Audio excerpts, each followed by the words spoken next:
तो ये मेहनत नहीं है, मगर ये जब आप तेल बना लेंगे ना, आप अपने पूरे गांव के अंदर या पूरे इलाके के अंदर किसी दोस्त को 2-4 कतरे या 2-3 दिन का ऑयल दे देंगे ना, तो यकीन करके जानो वो आपके हाथ भी चूमेगा और कहेगा वाकई यार हाफिज यासीन का नुस्खा जिंदाबाद और हाफिज यासीन भी जिंदाबाद।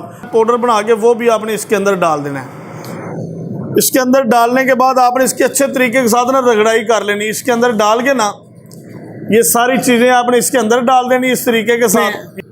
ये जो 10 ग्राम देसी अंडे का तेल है ना, ये भी इसके अंदर डाल देना आपने।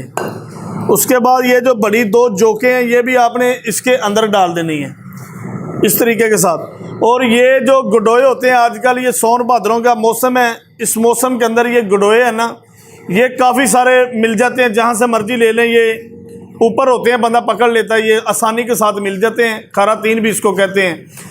ये आपने लेके किसी शीशे के बर्तन में, ये देखें ये शीशे का बर्तन है, शीशे के बर्तन में आप इसको रख लें।